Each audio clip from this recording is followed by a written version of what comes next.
hosted by the fearless Makenna Blackman. Get ready for a no-holds-barred journey into the soul of the Golden State.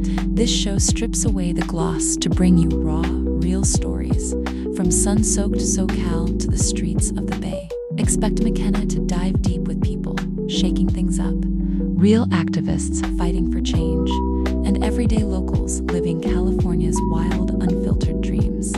No scripts, no fluff, just bold conversations and true stories that capture the chaos and heart of this iconic state. This is California Unfiltered. Hit play and let's get started.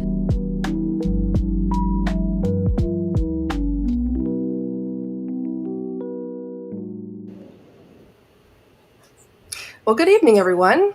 Thank you for joining us tonight. As you can see, we have 11 guests with us. We have Garrett Pagel with the Vital Choice Project. Thank you for coming on the show today. Yeah, thank you for having me. It'll be a lot of fun. All right, so before we get into it, I just have a couple announcements I want to make, and then we'll get right into it. The Home Tribe Con, October 25th and 26th, I will be there speaking about protecting charter schools and keeping the trans crap out of schools too. And then I will be doing Media Row then too up in Redding, California. So DM me on Instagram if you want to come. I can give you 20% off that.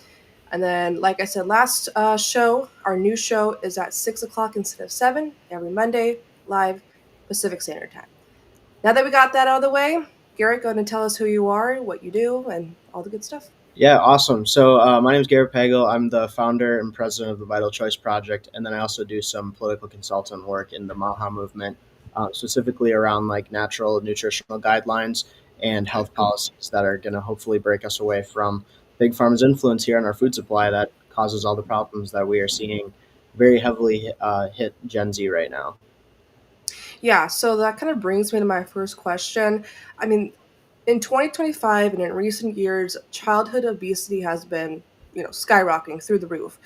What have you been seeing? What have you been hearing about, what lawmakers are doing to address this? Yeah, so I think that this is something that stems back, it's throughout the United States history for a while now, especially all the way back to like the time of the Flexner Report when we basically funded a guy who wasn't a doctor to write a report about medicine that villainized naturalistic, homeopathic, holistic healthcare practices and kind of was supposed to, in their words, modernize healthcare, but it didn't end up doing that. It just ended up creating this sick care system where we now a food supply that causes a ton of chronic illnesses, obesity being one of them, and then promoting a bunch of profits for those companies at the top because they're out producing, lots of prescriptions. They're either doing surgeries, which are expensive. And we're seeing like to bring back to obesity, like we have this rise in the GLP-1 drugs that are happening nationwide. And everyone's saying, oh, diet and nutrition and lifestyle won't change this. You should just inject yourself with a synthetic drug and that's going to fix your problems for you. In the end, it doesn't really help. It just kind of mitigates, it kind of masks it a little bit. I heard it was made with like lizard venom. Is that true? I am not 100% sure on what the like components are that it's made. All I know is it's synthetic, and in my belief, Yeah. these things should not be, administered to the masses. Similar to Mhm. circumstances on like vaccinations, it should be completely choice. And some of the vaccines that we see on the market shouldn't even be on the market. Like there's zero reason to be giving a newborn baby the hepatitis B vaccine and Mhm. mixing it with all these other vaccinations that are in the schedule. It's wild that we went from, I believe we had like 84 total doses in the 1980s to like almost 250 or something nowadays. I don't remember the exact numbers, but it's just so much medicine that's pushed on us through, government required vaccine mandates or the vaccine schedules that are adopted by each state.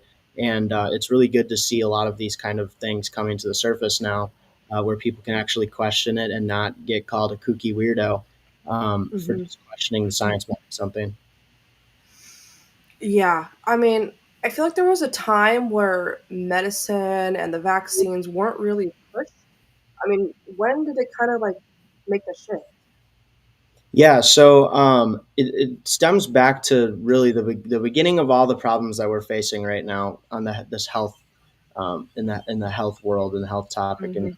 United States. Stems back to when the Flexner Report, which I believe was 1912 or 14, when it was Mhm. officially written. And like I said earlier, it just villainized the natural homeopathic healers in the United States. Like before the Flexner report, we had sunbeds in our hospitals because Mm-hmm. that sunlight can heal and different access to your environment. I think that's another big player in this whole health problem in the United States right now is we see the rise of things in Gen Z where we're also one of the laziest generations, one of the least active generations in terms of physical activity. A lot of us are staying indoors. We're not going outside. We're not interacting with the environment and nature, but the parts of it that we are interacting with are highly synthesized, highly processed, and they're not the direct um, forms of nature that we should be surrounding ourselves with. And I think that that plays a lot with just where does this all lead us to? And that's where we need to have a government that one recognizes the issue and two is willing to act on it. And I think that's something Mm-hmm. we're finally starting to see here now in the United States, where we're understanding the food supply is completely captured. There's a lot of problems that exist within our food supply, whether it's the way it's processed, the chemicals we use. For example, petroleum is literally used to dye our food colors to make it more enticing for children. You have things like titanium dioxide in the foods. Um, Mm-hmm. Seed oils, whether it's canola or um, just Crisco, all these other types of oils that are in the foods that you don't see anywhere else in the world. Uh, we have some of the most authorized ingredients of any nation, a developed nation in the world, and we're also, as we continue to get wealthier, we continue to get sicker. So there's just a lot of Mm-hmm. problems around it, and that's why I think it really comes down to it's a cultural issue, but on top of it, it's also a policy issue because we need to get back to just the basics. And like RFK likes to say, we need to get back to gold standard science. Yeah, no, we definitely do. I mean, you see the difference in Europe and Asia, the colors of like Fanta, for example, like orange soda. You can just tell there's like less, more natural ingredients in the ones in Europe versus what we have here. So it just, I don't understand why we have to put them in. Maybe it's because it's cheaper, but I don't see that being cheaper. I see it being more expensive because we have all these extras. Your thoughts on that? Yeah, well, I think one, I agree. I don't think it makes things cheaper. I think it's more convenient, and it also drives up profits. We Mm-hmm. When we saw this whole thing with the Flexner report, and then the Rockefeller buyout of like all the oils, which then turned into big pharma and bought out big food and all these other things. We see this correlation where the sicker that people are, the more chronic illnesses people are getting, the higher these profits of these companies are getting. I think it's really comes down to I don't know if it was designed in the beginning for something conspiratorial to sicken the nation and cause these issues. But we do see them choosing profits over simple solutions, which would be to just remove these you know chemicals.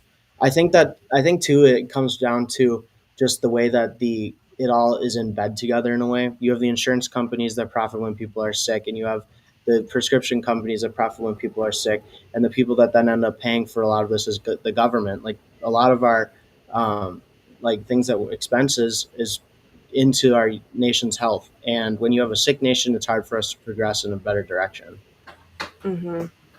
So what is MAHA doing? What is RFK Jr. doing now? Yeah, so the Make America Healthy Again movement is kind of, I would say it's the most successful arm of Trump's second term here. Mm-hmm. We're seeing a lot of policy getting passed on this front. It's also very popular.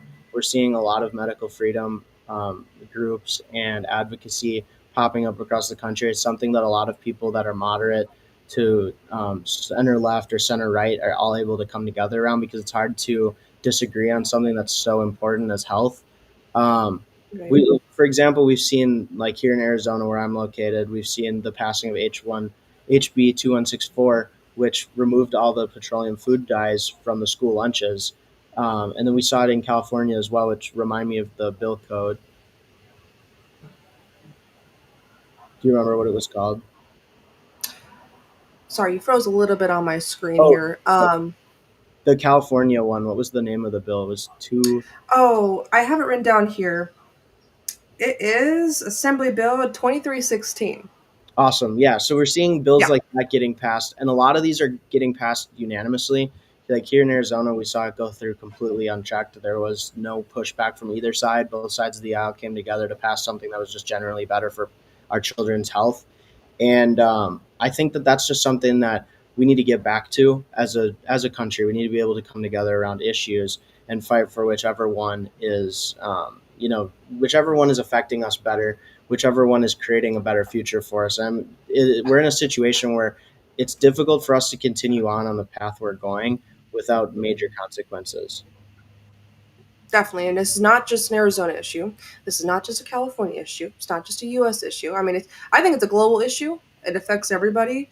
So, I mean, what is Vital Choice doing to kind of work with MAHA, work kind of with like the Trump administration, their narrative with health in America? Yeah. So me and my friend, one of my best friends, Ashton, and I started an organization called the Vital Choice Project. It now encompasses Vital Choice chapters and our Breakaway program, as well as our Breakaway tour, which we just announced today. But it's basically college chapter oriented organization that goes in and interacts with the next generation of healthcare students. We Hmm. set up chapters among pre med students and pre healthcare students that are willing to question the things they're being taught and why it is the way the system teaches them the way it does. For example, one of the big things we highlight is the lack of nutritional training. Most people can go to their doctor now and ask them if they've ever had nutritional training when they were undergrad student or in med school, and a lot of them are going to say no. But if you ask them that if they ever got training in pharmacology, they will say yes, and that's because 99% of the time nutrition is not mandated by their medical by their medical education, while Hmm. pharmacology is a mandatory course to take.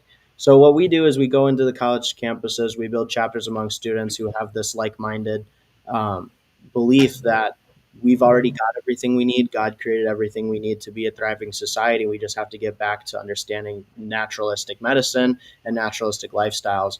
And a lot of this comes down to hopefully becoming a pressure point in the future where we have college chapters set up all over the United States that are questioning and pushing back on their teachers to where the point where these colleges will begin to mandate nutrition courses and be a little bit more lax on maybe some of the terminology around pharmacology and the mandates around making sure everyone is learning how to prescribe medicine instead of actually heal their patients.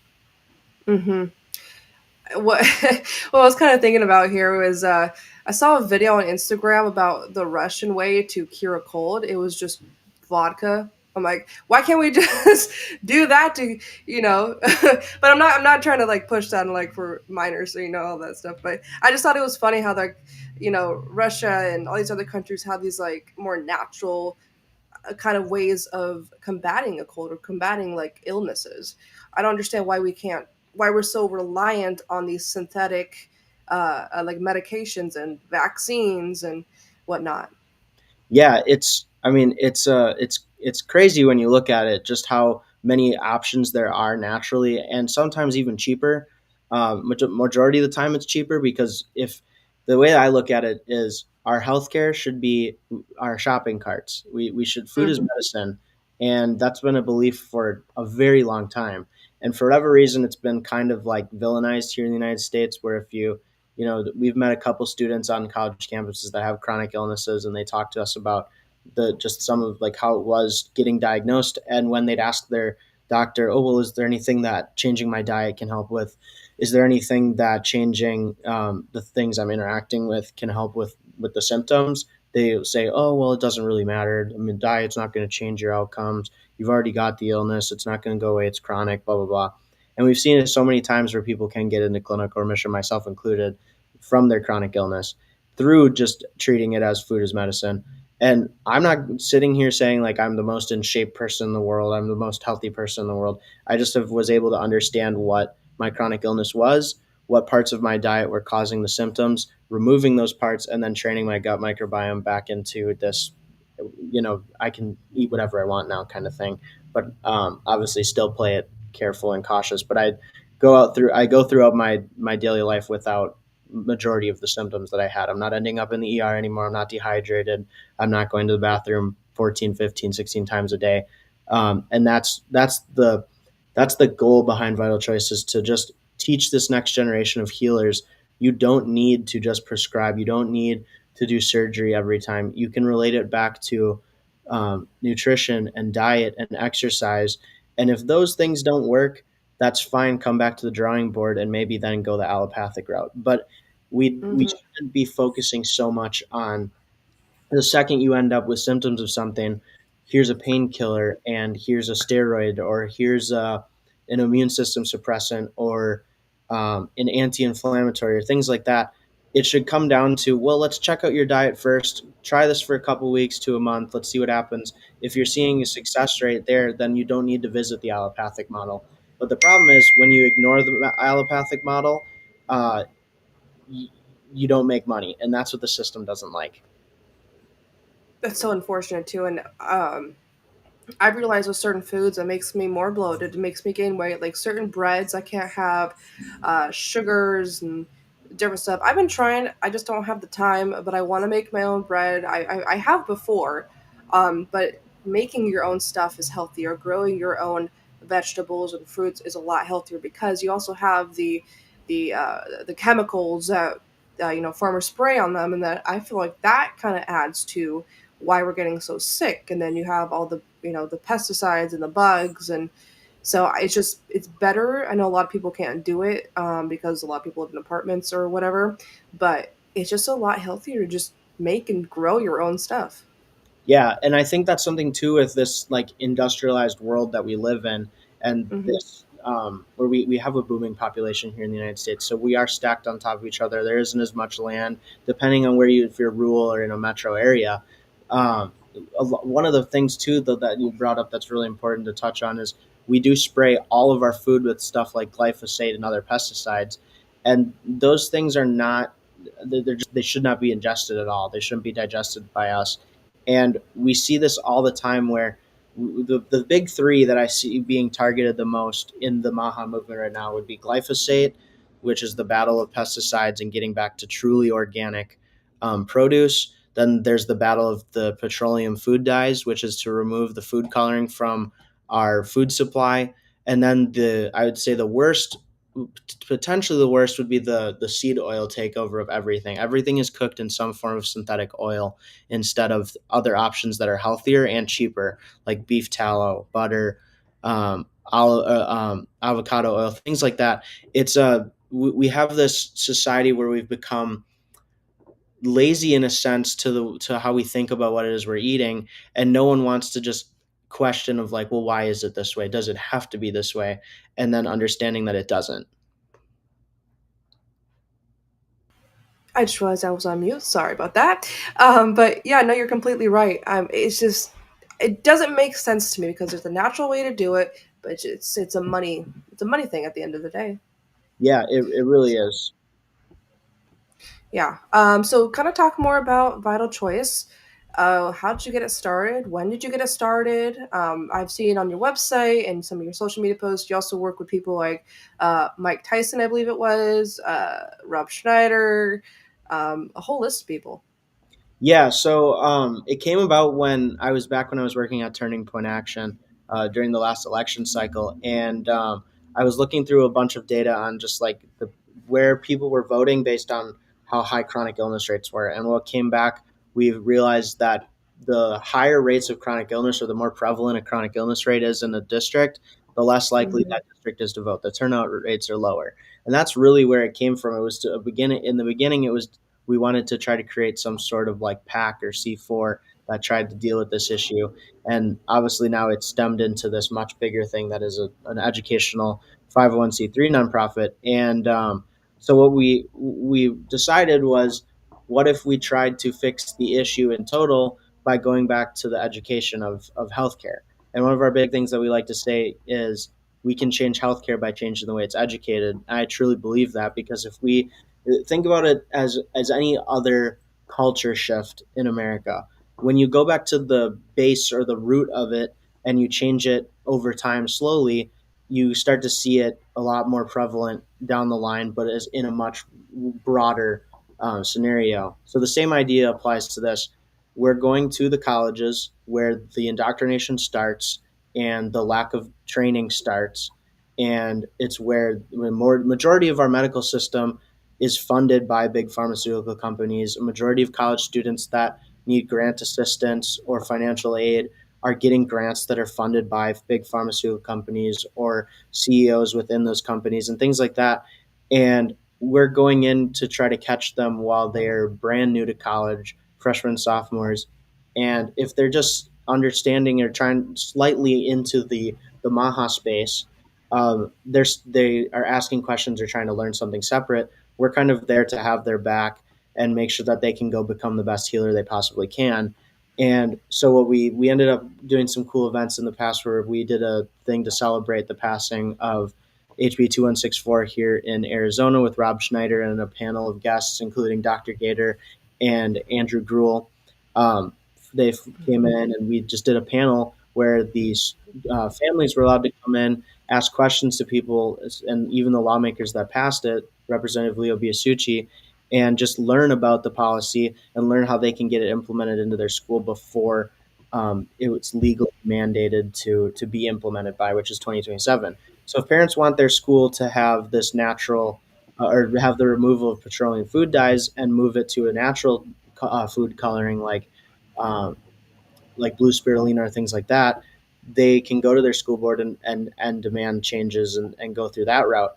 And so we just basically held this big educational event at a school here in Arizona and the American Leadership Academy. And we just parents got to come learn. We did a cooking panel afterwards with Chef Andrew Gruel and Leslie Means from Shake Up Superfoods, and How fun.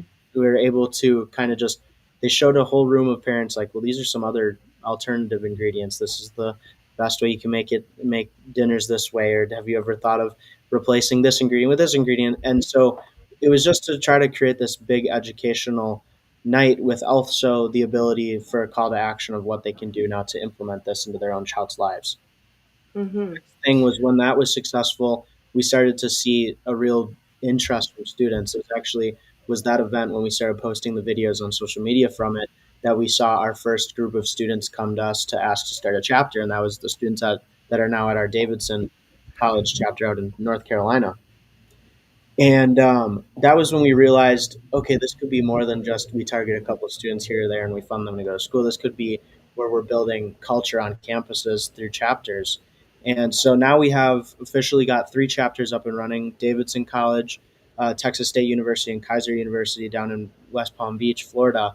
And these chapters are just building a community of students that are thinking this natural lifestyle, and we bring them the resources, speakers, activities, and other fun stuff to go and actually live that lifestyle. So last month we did our first chapter meetings where we did was called Floats and First Steps, and we taught our students at Texas State and Davidson. This was prior to the Kaiser University chapter starting, and Mm-hmm. taught them how to make root beer floats with literally 5 ingredients. So we did ice cream for bears, which is sweetened with honey, and I believe that's only like 3 other ingredients. And then we did Zevia root beer, which is an all natural soda that's based number one ingredient is carbonated water, and the next thing is organic cane sugar. So, and that's a sweetener that I think personally we need to get back to is honey and organic cane sugar, Yeah. the two most purest, simplest ways to sweeten something. And for whatever reason, those are out of the system completely. And so these chapters now are just kind of trying. We're trying to create them to be hubs on their college campuses where these students can just help other students learn about the natural lifestyle, how they can get involved in the MAHA movement, and ultimately, like it says, try to create a healthier future for everyone. That's awesome. To play a little bit devil's advocate here, I feel like the indoctrination and all, the pushing the medicine, all the bad stuff essentially really starts in high school. Yeah, and that is something actually that since you bring it up, we are working on a high school program, and this is something that I'm actually working a little bit with too with Mike Tyson's son Miguel around how do we get to these students and find students that maybe aren't in the best situations to go on and be doctors that but are excelling in these programs to actually go do so. And so we're working on some programs to launch high school chapters. We want to be able to target students that are excelling in science and other biological um, education or classes and courses so that they can go, we can identify them and help them get into, pre-med programs or pre-healthcare programs of their choosing. And eventually they'll will be able to kind of start funneling students into better programs that have less, we want to eventually someday be able to tell students what med schools they can and shouldn't go to, because Hmm. based on what the requirements to get in. So if we're sitting around preaching medical freedom, which we are, we don't want students to have to go then to a med school that requires them to get a million vaccines and be updated on everything. We want those students to be able to choose, well, I'm going to go to the school that allows me to be me and go get a medical degree. Hmm. Yeah, and I feel like GCU, where I graduated from in 2023, was really one of those schools that were like they allowed you to be who you are and give you the real education. At least through Yeah, my program, they did. But I know GCU was known for one of their medical programs too, among other things. So I feel like, not to be a bias or anything like that, but I feel like GCU is a really good school for that teaching as well. But how would you say health and diet plays into mental health? Because I feel like study shows, and it's just completely obvious too. Um, when you have a poor diet, a bad diet filled with fast food, candy, all of that crap, you're more likely to have bad mental health versus the ones that eat, vegetables and the clean food all the time. yeah, that's exactly right. Like we know that a better nutrition and better diet will impact your life in more ways than just, physical health. It helps in mental health. It can help in mindset. It can fix like your cloudiness of the mind and things like that. Hmm.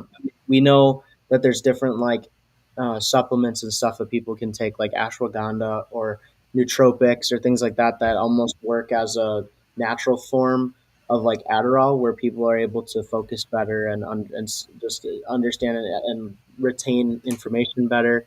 And I think you're completely right. Like we need to be able to branch this. The mental health crisis is a major problem in the United States right now. Do not bark. Um, He just and wants to comment too. yeah, Like, I agree. he wants to attack the big pharmaceutical people too. He wants to go get them. You're fine. Yeah, sorry about that. But No, you're fine. the to bring it back to the mental health problem, we Yeah. have this issue where we, as soon as a kid comes in that has some sort of mental health problem, what is the first thing they put them on? Is some sort of like SSRI or some sort of Hmm. prescription that's like, well, this is going to fix your depression. This is, instead of like, well, let's get to the root of the problem. I think um, like therapies are a good option as well. That needs to be not villainized so much. But that also goes back to the whole point of people are just lazy and they don't want to sit through things and, talk about Hmm. problems. People want to keep things compressed and not really try to fix the problem themselves. So we're in this situation too, where like you can talk about diet and talk about medicine, and that's something that actually comes to mind with one of the students at our Texas State chapter. When she started fixing her diet, her mindset on things started to change drastically, and that's what's so cool about this is it doesn't matter if you're doing a diet to lose weight or get in shape or um, change something about a chronic illness you may have or a sickness you're trying to prevent yourself from getting or things like that. There's the nutrition and diet change can help really anyone and everyone, and it just needs to be more available and easier for people to access. And more affordable. Yes, yes, yep. And I think that comes with too with the changing of markets, and Hmm. that's something that I really hope that the Vital Choice Project is able to affect down the line. Is where if we have a college apparatus of students where that we're influencing enough students and they're refusing to buy certain products, then the hope is that eventually those products will come off the shelf and a much healthier option will get pushed into that shelf space. It's almost like any other, you know think technology in the past where now everything's LED light bulbs because it saves energy or that everything else around us seems to be getting more efficient except our food and diet. And it's because I really do believe it's because our generation with Gen Z and just the access we have to so many things has made us lackadaisical on so many like disciplinary things with ourselves, and we don't embrace the we don't embrace like the fight of really pushing for something and trying to take control of our own lives the best way we possibly Hmm. can. And I think that we just have to, in order to make things more affordable, we just have to stop buying the garbage that there is, because eventually the costs of the things that aren't purchased as much are going to go down, because that's something that more people are wanting, and it's getting, if the prices of it aren't um, lowered, then either they're going to go out of business because a much cheaper alternative will come to life, or they can just fix the ingredients themselves and stay where it's at. Like we have, I think Walmart just announced that they're removing all of the petroleum food dyes from the Good Value or Great Value brand. Um, Hmm. we saw Target do it with the Good and Gather stuff. Kellogg's is removing the petroleum food dyes from things. Now, Kellogg's is still not great for you, but they're at least starting to notice the market changes. That's something I think we have to try to fight for. Definitely. Um, I just had a thought, but I totally forgot about it. So for right now, I'm going to mention that if whoever's watching tonight, feel free to throw your questions into the chat. We can see it on the screen. We can answer your questions that you may have. But I was going to say, um, when it comes to food options too, they always make the unhealthy choices more cheaper than the healthier options. Yes. Yep. And that's, I think, comes down to access in the way it's distributed. um, Hmm. we we have this process, like for example, bring it back to like the pesticide issue. It's hard to get organics because there's just less organic farms. When there's less of something but people want a lot of it, they can jack the prices up. I think it's designed that way in a almost in a sense, because the longer that they're able to keep the prices of healthier things high, the people will continue to go back to just junk food, go back to unhealthy options, and that will eventually it keeps chronic illness rates rising, it keeps sickness around, and it doesn't optimize our society to branch out and get healthier. So I think that, like, to make things to make the healthier products cheaper, we need to increase the access to it, which means getting rid of the access to the other items. But it's also addictive too.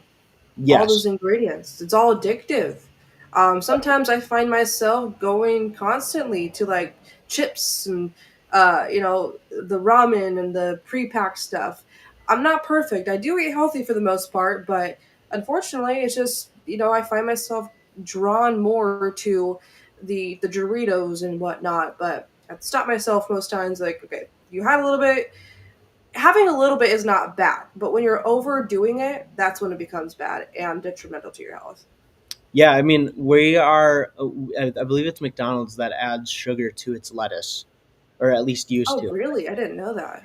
There's like produce that we add sugar to because it makes things more addictive, like you said. And I Hmm. actually learned about this when I was in the Czech Republic, and they have a like less than 2% obesity rate.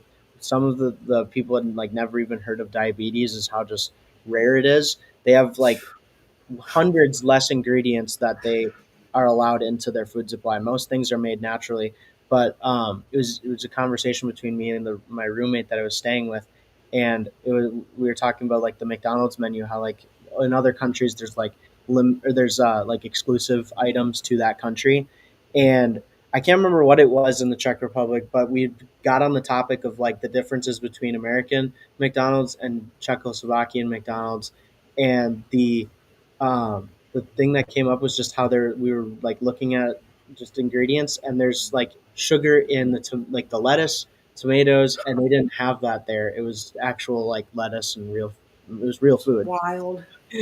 So wild.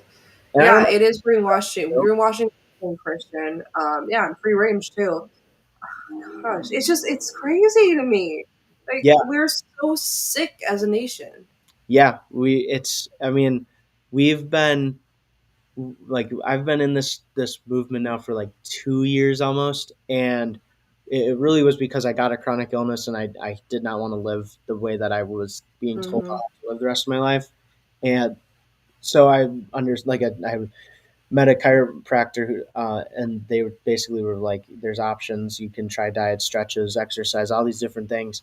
And the cool thing that not everyone has the ability to have was the doctor at the time that was treating me was open to the natural idea and had a little bit of an understanding of it, Mm-hmm. which is rare.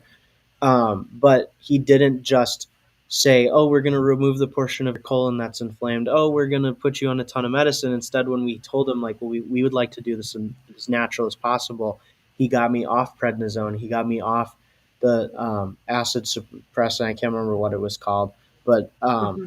he helped me get off prescriptions and gave me advice around what I should and shouldn't be eating, and those things actually worked. And so like we cut out in the very beginning, we cut out all the food that I was eating and went down to rice and unseasoned chicken, and that was it that in the beginning.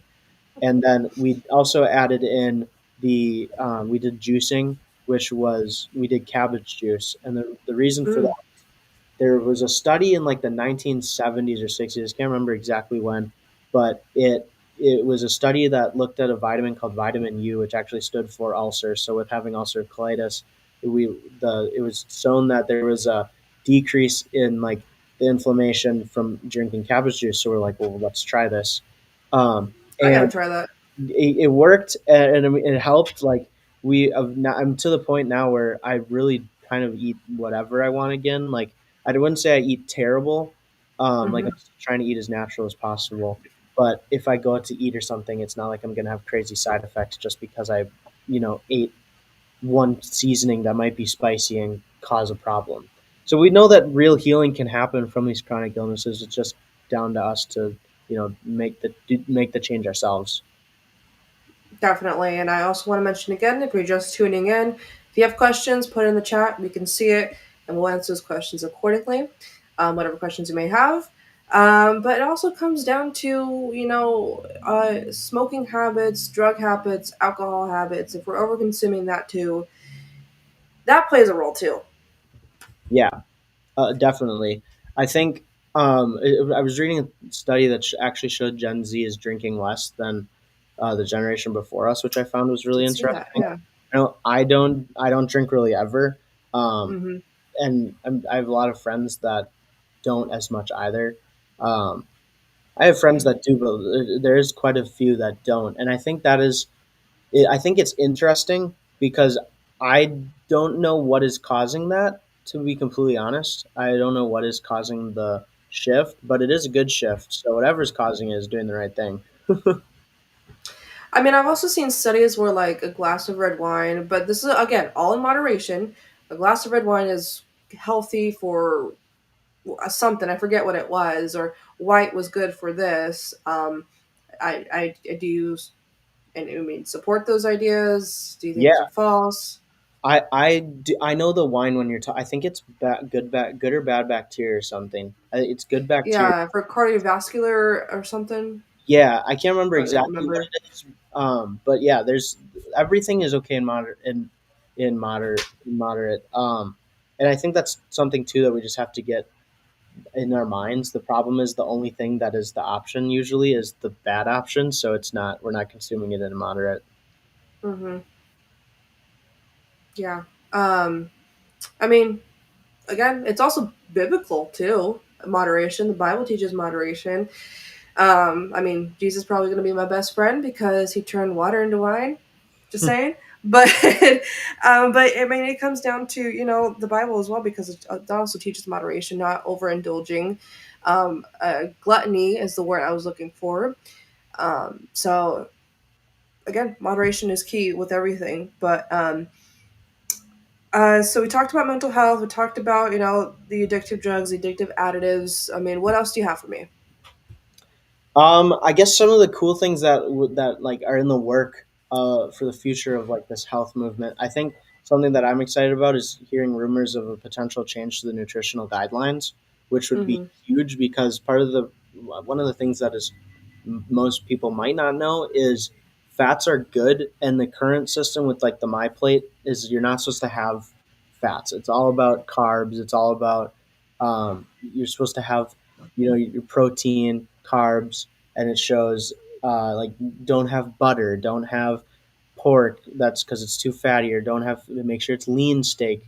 And I think something that is actually good for us, and studies show this, is fats.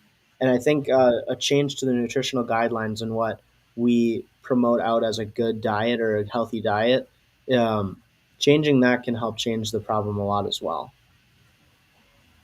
Yeah. So, what about legislatively? I know we talked about it a little bit earlier and mentioned how California bans synthetic dyes and chemicals in foods. Um, Quick side note, though, I feel like my ADHD brain's like going like different directions right now. I think of different stuff, and it's just I gotta get it straight. But before I go into what I was going to talk about, I want to mention that when I was in middle school during the Obama administration, not to age myself here, but uh, the Obama administration, I think it was backed by the First Lady. She took out certain foods and drinks. Gatorade was a huge one in school lunches. So that kind of brings me into what I was going to talk about was what is Arizona doing legislatively? Governor Hobbs, maybe Senator. Yeah, so Arizona, they are going to try to ban soda from SNAP. That is something Hmm. that was actually was vetoed the first time it was written, and I don't understand why. Like, I think the SNAP battle that I see is kind of, if you fight it, I I don't know why you're like, I just, to me, I think you're paid off if you end up fighting it, because what it does is it removes taxpayer funded programs from being allowing people that use those programs to buy unhealthy like drinks. Um, Hmm. Soda is one of those things, and it's wild to me that it was vetoed here. Another some other like pieces of legislation that I know are happening that are around like the MAHA stuff is like banning of geoengineering, removing fluoride from waters. Just we're trying to clean up the supply through legislation, and the states that are doing it, it's really cool that they are, because they're kind of the first in the nation to be doing this stuff. Like Arizona did the petroleum food dye ban, and immediately after it was passed, a bunch of other states were starting to write up their versions and amend their state constitutions, or write new laws that help in that process. And I think Arizona kind of led the nation in that petroleum food dye fight. And like RFK came to the state here. I got to the privilege to sit in the roundtable that he did here with the House and Senate of Arizona, and it was very cool to kind of just experience and see that there are people at the very top that are very passionate about this issue, and they're trying very very hard to fight it. The problem is these are very difficult fights to have. For example, in Texas, there were lobbyists that came in and against some of the bills, like the SNAP bill, for example. I've seen clips and stuff and heard of stories of lobbyists being out in these hearings and trying to tell and convince these legislators that soda does not is not a bad for you drink. Sugar does not increase obesity. Doesn't, and it's just wild to see people sit there and testify under these things when we know that's blatantly false. Yeah. What about health insurance costs? I know it's pretty expensive here. So what about Arizona? Yeah, I think it's expensive everywhere. I think Yeah. insurance, kind honestly, is going up right now. I don't know too much of like how you could fix the problem through legislation. Where I definitely, it's possible. It's just the insurance lobby is another very powerful lobby, and Hmm. going up against them, it can be tough. Some laws that I personally think should be written, and I mean, if I was a legislator, would be things that I would try to get done, would be like informed consent. I'd like to try to create. So and I've floated the idea to some people too that are in positions of like, how do we get it so that you can't prescribe until you have a for sure guaranteed diagnosis. For example, in my story, they diagnosed me with pancreatitis 3 weeks before they figured out what I actually had, which was ulcerative colitis. They started treating me for pancreatitis, and I think that's where some forms of medical malpractice can happen. Luckily, I don't know if I had direct side effects from the misdiagnosis, but I know people do all the time. I think that Hmm. in order for doctors and um, physicians to be able to prescribe, they should have a direct understanding of what their patient has before they go and move forward with, we're going to do the surgery, we're going to prescribe this, blah blah blah. So I think that's something that can be solved through legislation. Vaccine mandates are something that can be solved through legislation. Informed consent should be solved through legislation, some form of patient bill of rights, and things like that, where before you take something, you have complete and total transparency of what it is and what it could potentially do to you. We see that at this with the battle right now to remove pharmaceutical ads from TVs, where they have so many loopholes where they can kind of hide or not show directly what all the side effects are or how likely those side effects are. Um, and that's where I think the legislation battles come into play and where we have a really good shot at getting some of this stuff done. We just now need Congress to act, and sadly, Congress doesn't like to do things. So we're in that situation once again where we have good ideas that are on the table. We know that some of these bills have already been written. In my job with as a legislative analyst, I'm reading bills every Hmm. day about some of these problems, and the amount of them that I read that are, been stuck in committee for months or are dead in the water, it's sad because we have solutions to some of the problems, and our legislators and lawmakers are too lazy to act or bought and paid for to act or not truly putting their constituents' issues firsthand. Garrett for Congress 2026. I petition that. I'm not eligible. I'm only 22. In a few years. Maybe, yeah. uh, man. But I love what you're doing. I love the Vital Choice Project. From what I've seen on social media and your website and everything like that, we've talked on OEM too before. So if Yeah. anyone has seen that or wants to go see that interview, it's somewhere on the World Wide Web. Don't know where it is now since I don't work there anymore, but it's somewhere out there. So if you want to see that, go search it somewhere. I don't know, but yeah, I really love what you're doing, and how can people in California get involved? Do you have anything that's going on out here? Are you work? Is there something in the works for expanding? Yeah, so one of the people that's been a really cool advisor to us and kind of mentor through the project is Dr. Joel Gator, and he is actually out in Los Angeles, and he's been helping us a little bit get connected to people because the goal is obviously is to get chapters on as many colleges as possible. So for any student that may be watching or parents of a student that is interested in health or directly going to school for something health related, reach out to us. Our website is thevcp.org/join us. Fill out that form and we'll get in touch with you and see if it's something we can start a chapter at your campus or apply a student to the Breakaway Grant Program or bring in speakers to your campus, anything like that. That's really the best way of getting involved with us is going to our website, following us on social media, which is the VC Project _. And that's our for Instagram and X. And people can just any ideas that people have too for if they want different versions of the chapter or different activities or community events. That's kind of where we are here to kind of gather and build a community and culture around this movement. And yeah, so college kids, any parents of college age kids, reach out to us and let's make their campus healthier. Now, what about for lawmakers who might be running for office or position or who are in office and say, hey, this might be good for my platform? Is there a way that they can get involved? Yeah, so as a 501c3, we directly can't like endorse or push policy.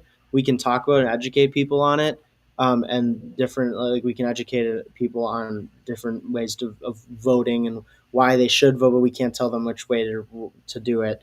But Hmm. anyone that wants to work on, you know, legislatively, some of the legislation maybe that we talked about here or some of the other ideas that we have for in the future with like we want to require schools to teach nutrition. Maybe we amend phy-ed programs where you already have a mandated class of physical education, but let's add nutrition within that already written curriculum.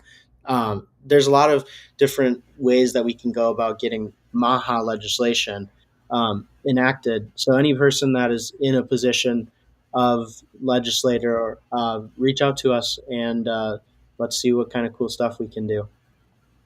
Awesome. Well, where can they find you? I know you mentioned a little bit, but just kind of for folks who might be tuning in, just missed it, where can they learn about you, follow your platform, all that good stuff? Yeah, so our Instagram is TVC project underscore, and then our website is thevcp.org. And then our direct join us is thevcp.org/join us. And then if you want anyone that is interested in funding students or grants or any of our breakaway tours or chapters, you can make tax deductible donations at thevcp.org/donate. Cool. And we're just hitting the 50-minute mark. But your final comment, maybe a piece of advice to everybody, but final remark for you. Yeah, there is 100% light at the end of the tunnel in this issue. This is an issue that I really truly believe we can solve in this generation. I think that we have the ability and the momentum right now to capitalize on something really truly amazing and get back to the basics of understanding God's created everything we already need to be a successful and thriving society, and it's just time for us to get back to the basics of living naturally. Yep, totally agree. And being natural doesn't mean you're a hippie, Yeah, it doesn't have anything to do with that. I know like movies and cinema like to portray it as like hippie and all that, but it's not. It's just healthier for you yeah, at the end of the day. So, but Garrett, I thank you so much for coming on today. I'm going to lead us out with our lead promo. But again, thank you so much, and thank you everybody for tuning in tonight. We really appreciate it. thank you. Where we going, yeah.